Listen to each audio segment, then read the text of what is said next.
Hey, it's Dennis here, Victor Echo 3 Bravo Foxtrot here with another product review. This time it's the little Z817 tuner from LDG. It's a little QRP tuner, good for 20 watts or so.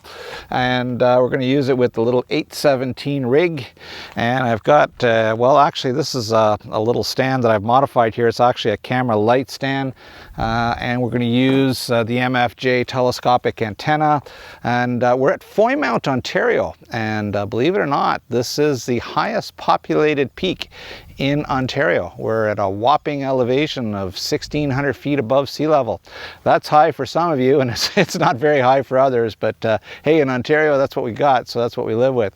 So let's see what we can do with this stuff here. I'll show you a little bit about the location. So Foymount is not only the highest populated area in Ontario, but it's also the site of a former Cold War radar base. There's some buildings down here. We'll do some shots. You can see the towers up here. Pretty popular spot for repeaters and cell phone and microwave towers and whatnot. Hopefully they're not going to give us too much interference on HF here. We're going to do some QRP work. Let's check it out. All right, my antenna for this little project is the telescopic MFJ antenna. This is a 17-foot whip, and we're just going to pop that open here. We're going to extend it all the way up. Sorry, 16-foot whip. Did I say 17? I think I did. And it's actually 16 feet and change. And so we're going to pop that open all the way up. And I've got a light stand here. This is a camera light stand, and I've just mounted a mirror mount 3/8 receptacle here, and we're just going to pop that in. A little bit of wind here. We're just going to pop that in and screw it in tight. I'm not going to use a ground plane today because I really want to test out the tuner. We'll grab our coax here. This is a section of about 20 feet long, and just make sure that we don't have any kinks in that. And you know, as I've said in other videos, as hams, I think we spend most of our time untangling wires. That didn't do too bad that time.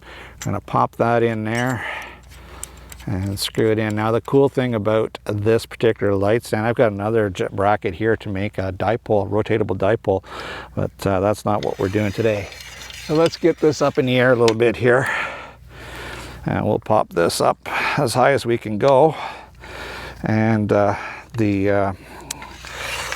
bonus of that is going to be that the base here is going to act as a little bit of a ground plane, or counterpoise, I guess. Give us a little bit of grounding and make the job a little bit easier. There we go. I guess I'm roughly about 10, 11 feet high, and then plus the other section of the antenna. So zoom up here for you guys. There's the antenna. So all right, so let's take a look at the connections here. First of all, we've got our antenna jack to the transmitter. We've got a jack to go to the computer. If you're doing some data, some RTTY, some digital stuff, you'll need to hook that up. It just goes in line. This goes to the radio on the accessory jack right down here. Now, the cable for that is included with the tuner, and so that's just a mini DIN plug. Pop that into the radio jack and line up the little tab here. There we go. That's popped in there. Next, we'll pop that into the accessory jack. We'll just line up the tab. And there we go. So that's done. You will have to supply a PL259 jumper cable, and so that's going to go from the transmitter down here. And let's get that screwed in. All right, we'll make sure that's nice and tight. Next end here will go into the TX jack here on the back of the tuner, and we'll pop that in real quick. Next connection is our antenna. So this is my coax from my antenna. That pops in there. And last but certainly not least is a ground. And I don't have any place here to drive a grounding rod in, so I've got it grounded to the frame of my truck here. And so we'll just pop that in. LDG does recommend a ground. Now, I think we've all done it. We've all used a tuner without a ground. It works, but I'll tell you, it really makes a big difference. It's a heck of a lot easier to tune stuff when you're using the ground. That's it. That's our connections. All right, so before you can start using the little tuner here, you're going to have to make a little menu modification. So we're going to do that. We've turned the power on. We're going to hit the function key. You're going to find in your menu number 14, it says cat rate. And right now I'm at 4,800. I want to change that, and I want to make that 38,400. Okay, so that will talk to the tuner. The radio will talk to the tuner, so that all you'll need to do when you want to make a match on your antenna is hit the tune button and hold it. We'll show you that in a second. So let's get out of there. We're going to hit the function button here and go back to our frequencies. Now, I'm using a pretty short whip here. This is a 17-foot whip. I don't think I'm going to get a match on 80 meters, but let me see here. Here we are on 40 meters, and it looks like the band's in pretty good shape today. So let's see, we'll find a clear spot here where there's nothing going on. We'll turn up some volume.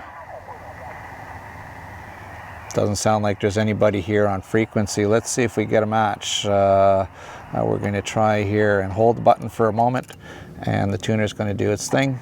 And there we go, 1-to-1 match. Actually, it's remembered in memory. If you want to just bypass your memory, hold it again one more time for a couple of seconds, and there we go. It was a really quick tune, 0 SWR, 1-to-1 match. So that's pretty good. Let's see what happens here if we go to, well, the 20-meter band. I'm sure we're not going to have a problem. We're matched here on 40, so if you want to bypass the tuner, just hold the tune button for 1 second. The light flashes 3 times and you've got a match, or you've got a bypass, I should say. If we want to do a match up here, no one on this frequency, so we're just going to hold that for a second, and it's going to go through its algorithms. And there we go, we've got a match, and no SWR whatsoever, 1-to-1 match. Now, the beauty of this telescopic antenna is I could actually adjust it and make it resonant on different bands without a tuner, but that's not going to show a tuner video very well. So let's see here, let's go up to the 10-meter band on a 17-foot whip. We're pretty far off. Oh my gosh, it sounds like the band's open. All right, let's find a clear frequency. No one there. We'll hit the tune button, 1, 2, 3 seconds, and it's going to go through its algorithms. And there we go, 1-to-1 match. So it's a pretty simple little tuner to use, just one button. Again, if you want to bypass it, hit it for one quick second here, or not even a second, just a quick hit. The light flashes 3 times and you're bypassed. You want to go back to the tuner, hit it again, the light flashes once, you're on the tuner. So that's it. It's a pretty simple little tuner to use, and let's see if we can make a contact. Well, we're not having a whole lot of luck here. A lot of QSOs going on, but I've contacted a friend of mine. He's out in PEI. We're tuned up 14140, and we'll see if we can make a contact with VY2NX, who you may have heard in a previous video. Let's give him a call here, see if he's made it into the shack yet. VY2NX, this is Victor Echo 3 Bravo Foxtrot, operating portable QRP. Yep, copying you, Dennis. Not very strong, but quite copyable. Over. Very good, Bob. I'm at the top of the world in Ontario here, 1,600 feet above sea level. I'm at the highest populated point of Ontario in the town of Foymount, former radar Cold War base. Over. Yep. Okay. Very good. Well, you're maybe an S3, S4, somewhere in that neighborhood. Maybe reaching the odd 5 once in a while. Over. All right, very good. Well, I'm making another one of my famous videos here. So we'll put you on the air as a contact here on 20 meters. I'm running a vertical antenna here. It's a 17-foot whip on top of a camera light stand. So it's about 29 feet off the ground from the tip of the antenna. And so that's the scoop here, Bob. We'll send you a link to the video, and thanks for making a contact with me. By the way, you're a solid S8 here on this little meter. I'm not quite sure of the what the actual top scale is, but pretty high up there. Thanks for the contact, Bob. Operating again, QRP 5 watts here from Foymount, Ontario. VY2NX VE3BF. Yeah, okay, Dennis. Very good. You're sounding good. Signal took a little bit of a drop there on that last transmission, but copied 99% of it. Very good. You're 5 and 4, 5 and 5, somewhere in that neighborhood from Prince Edward Island. Sounded good. Over. All right, very good, Bob. Thanks again. And hey, you're a star. You're on 2 videos now. So we'll send you a link as soon as we get this posted. It'll probably be in a couple of days or so. Thanks very much, 73. And by the way, the renovation photos there that I saw the other day are looking good. We'll talk to you soon. VY2NX 73 from VE3BF Portable QRP. And by the way, this is a soda contact. I'll send you the information on that if you're after that. Okay, Dennis. Sounds good. 73. Talk to you a little later on. Well, that's pretty cool. That's my first QRP contact. First time I'm using this little 817. So I have to give a big shout out to Bob, VY2NX, for standing by and being there for this contact, helping me out making this video. Also a big thanks to Norm, VE3LC, for lending me his little QRP rig here, the 817. And a big shout out, of course, to LDG Electronics for lending me the 817 tuner so that I could review it and show you guys what it's all about. Certainly had a lot of fun with it. I'm going to be doing some more QRP work in the near future. I hope you enjoyed the video. If you did, give me a thumbs up. If you didn't, give me a thumbs down. That's okay. As long as you write me a comment, let me know what you didn't like about it so I can make it better for the next time. This is VE3 Bravo Fox. Don't forget to hit that subscribe button saying 73 for now, and we'll catch you on the next one.